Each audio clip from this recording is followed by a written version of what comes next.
has much to courage, so he can do this Herculean task. এখানে দেখো much to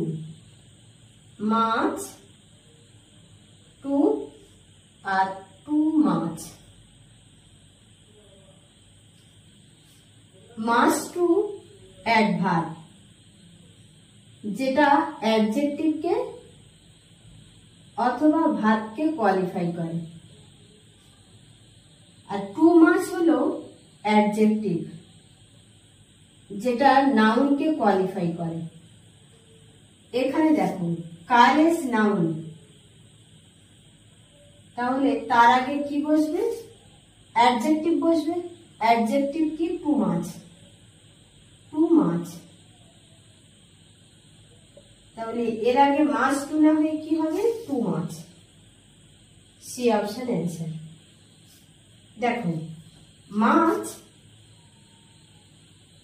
adjective হয়, আবার অ্যাডভার্বও হয়। Too adverb. তাহলে যদি আমরা টু মাছ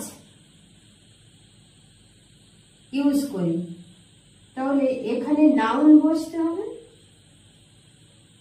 নাউন বসলে তখন এটা অ্যাডজেক্টিভ হিসেবে কাজ করে। অ্যাডজেক্টিভ নাউনকে কোয়ালিফাই করছে, আর এই অ্যাডজেক্টিভকে এই অ্যাডভার্ব কোয়ালিফাই করছে।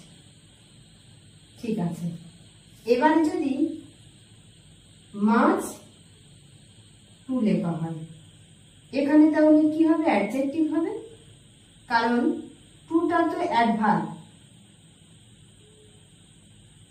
তাহলে অ্যাডভার্বের পরে অ্যাডজেক্টিভ বসবে যেটাকে টু কোয়ালিফাই করবে।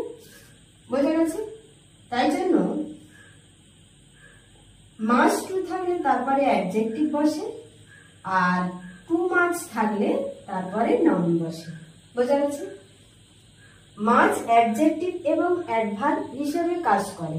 এটা ডিপেন্ড করে মাছটা কোথায় বসছে আর কাকে কোয়ালিফাই করছে। বোঝা গেছে? সেই হিসাবে এর ফাংশনটা চেঞ্জ হয়ে যায়। টুটা যেহেতু অ্যাডভার্ব, তাই এরপরে অ্যাডজেক্টিভ বসতে হবে। টু হয় অ্যাডজেক্টিভকে কোয়ালিফাই করবে, তা না হলে ভার্বকে কোয়ালিফাই করবে। তাই এখানে মাছ টু এর জায়গায় কি হবে? টু মাছ হবে। টু মাছ সি অপশন আছে, সি অপশন অ্যান্সার।